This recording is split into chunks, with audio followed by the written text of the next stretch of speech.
I am super excited to talk to Shakaila Forbes-Bell today. Shakaila, tell us more about yourself and what you do. Yes, so I am a fashion psychologist.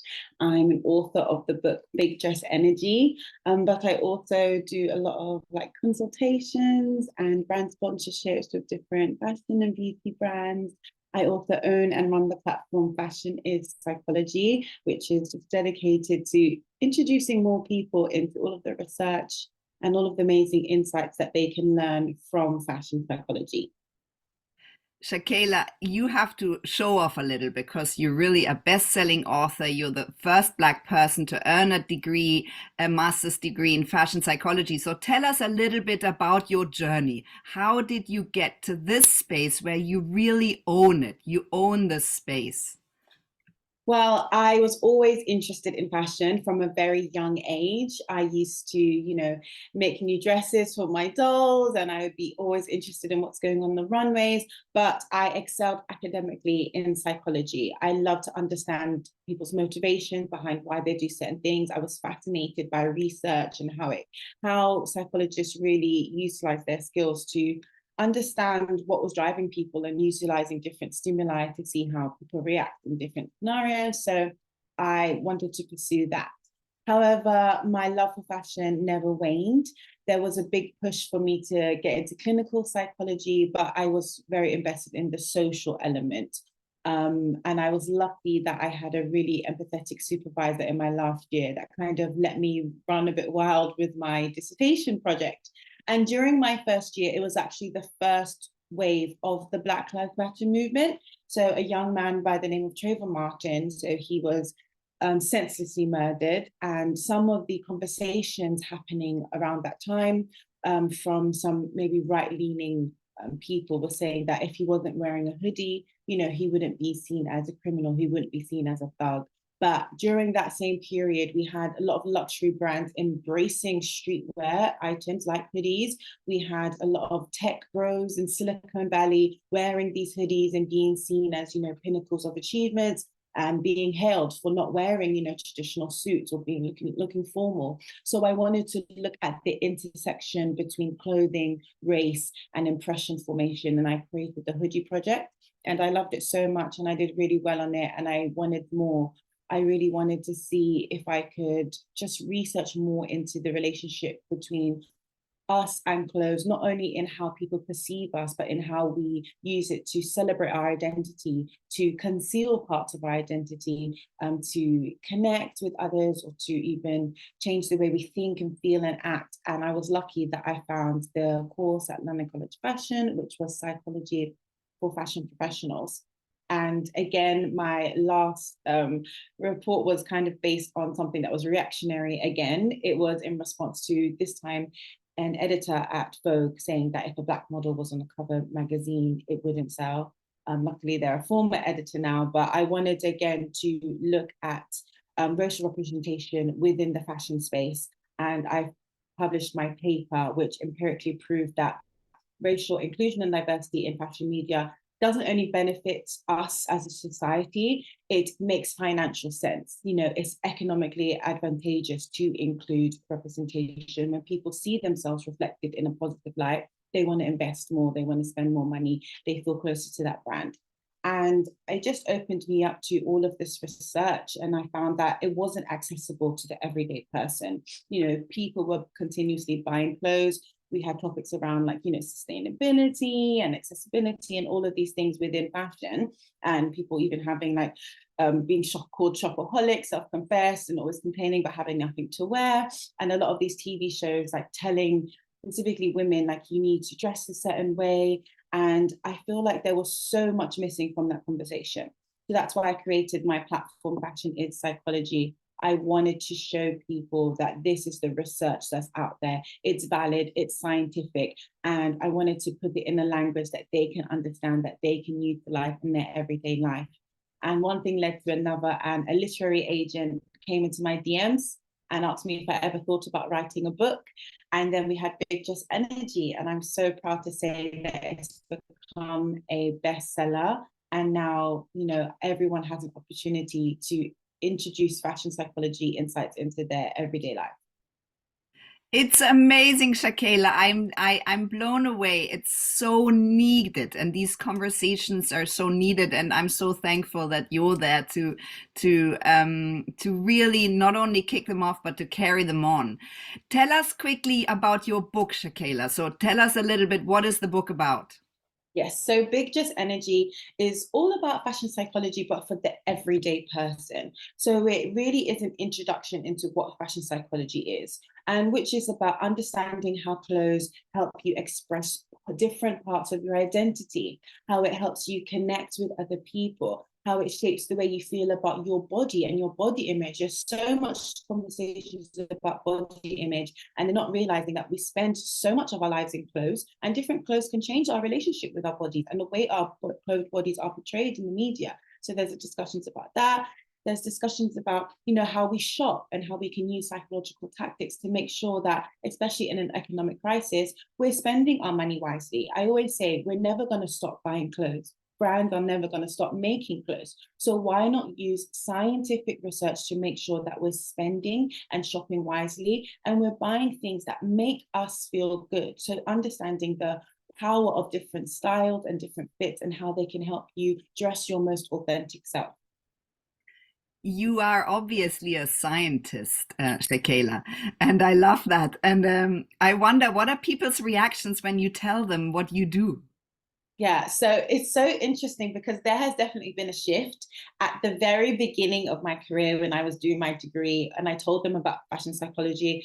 There was a lot of raised eyebrows. I think I hadn't really developed my way of explaining it. I kind of went on this big tangent every time I would explain it. And even sometimes online when I talk about it, I'd get a few trolls saying that, it wasn't a real degree, fashion has no place in science and psychology. And through all of my research, I was able to pick out all of the studies dating back 50, 60 years that have been, talking about the impact of clothes on our daily lives. And the more I've been talking and pushing research, and other students have come up and started learning about it, I think people are really starting to embrace the idea that, yes, our clothes mean something. The way we shop, the things we buy, it all affects us, maybe even if we're not aware of it. And it's something that can be pretty valuable, especially if we all agree that we do want to be more environmentally conscious, we do want to be more mindful about how we're engaging in our day-to-day lives. So an awareness of fashion psychology is something that people acknowledge now that they can benefit from. Shakela, so having achieved all that, what's your main motivator going forwards? My main motivator, oh, that's a hard question. I think with the book, I really achieved one of my main goals, which was to get just the everyday person to understand the benefits of fashion psychology and understand that their clothes are not something frivolous. They're not just something to make you look good or to just clothe you or, to just help you protect from the elements. It actually can be very impactful. So my motivator has always been trying to change minds. And that might sound really, really broad and really dramatic, but I want to change the way people approach clothes and styling and aesthetics in general. I think that I want to cause a shift in like the way people think about it, because that's where it starts. People think that, you can just say, oh, stop buying from fast fashion, stop buying so many clothes, or, just like chastising people and like pushing them into change. But it all starts with a change in your thinking. And that's what I'm trying to do. I'm trying to get to the source of all of these problems, all of these challenges. And I feel like that could be pretty revolutionary. So I'm so proud that I've been given a platform to kind of start that work.